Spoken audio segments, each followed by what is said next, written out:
সম্মানিত সুধী, আসসালামু আলাইকুম। ডিজিটাল বাংলা হেলথ টিপসের পক্ষ থেকে আপনাদের সবাইকে স্বাগত।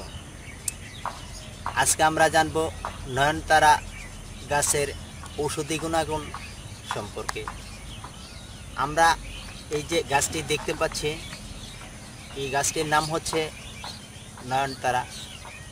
এটা বাংলাদেশের সকল অঞ্চলে পাওয়া যায়, তবে এটা নার্সারিতে বেশি পাওয়া যায়। এটি অবহেলিত গাছ হলেও এর অত্যন্ত গুরুত্বপূর্ণ ঔষধি কিছু গুণ রয়েছে, যা আমরা এখন জানব। নয়নতারা গাছটি দেখতে খুবই সুন্দর। এটার উচ্চতা হয় 4 থেকে 5 ফিট সর্বোচ্চ, সাধারণত 3 ফিট থেকে 4 ফিটই বেশি থাকে, জায়গা ভেদে 5 ফিট পর্যন্ত হয়ে থাকে। এই গাছের ফুলগুলো দেখতে খুবই সুন্দর এবং গাছের লতা পাতাও খুবই সুন্দর। এর ভেষজ গুণাগুণ হচ্ছে, বিশেষ করে মহিলাদের ক্ষেত্রে এই নয়নতারা গাছ, ফুল এবং লতা অত্যন্ত গুরুত্বপূর্ণ ভূমিকা রাখে। সম্মানিত সুধী, কীভাবে ব্যবহার করবেন এই নয়নতারা? যেসব মহিলাদের লিউকেরিয়া জাতীয় সমস্যা রয়েছে, এটাকে বলা হয় রক্তপ্রদর রোগ। এক্ষেত্রে এই নয়নতারা কাঁচা এবং শুকনো দুভাবে ব্যবহার করা যায়।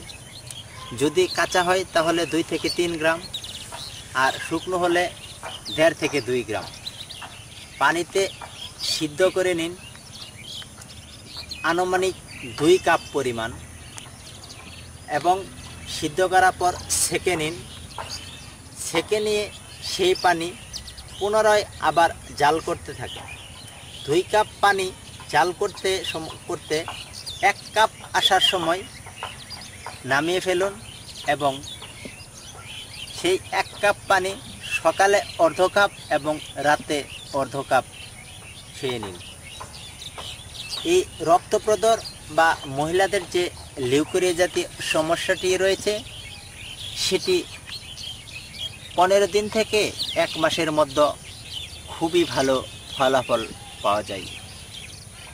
সম্মানিত সুধী, এটি আরেকটি গুরুত্বপূর্ণ ঔষধি কাজ করে। যেসব মহিলাদের নিয়মিত মাসিক হয় না, অথবা মাসে 2 বার,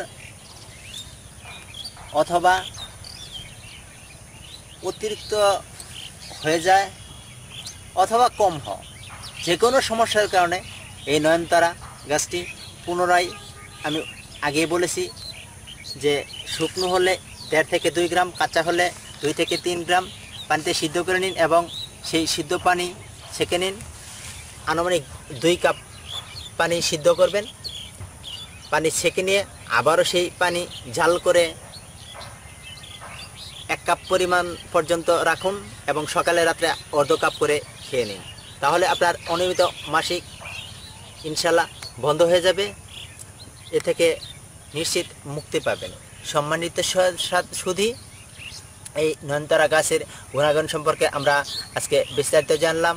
আমরা পরবর্তীতে হয়তো অন্য কোনো ভেষজ উদ্ভিদের ভিডিও নিয়ে আবার আপনাদের সামনে হাজির হব। আমার এই ভিডিওটি যদি ভালো লেগে থাকে তাহলে লাইক, কমেন্ট, শেয়ার করতে ভুলবেন না। আমি চেষ্টা করব আপনাদের বাংলাদেশের যত ঔষধি গাছ রয়েছে, প্রত্যেকটি গাছের একটি করে খুবই গুরুত্বপূর্ণ ঔষধি গুণাগুণ নিয়ে আপনাদের সামনে হাজির হওয়ার জন্য। এই ভিডিও পেতে অবশ্যই আমার চ্যানেলটি শেয়ার করেন, লাইক, কমেন্ট করেন, এবং শেষে সাবস্ক্রাইব করে রাখুন। আল্লাহ হাফেজ।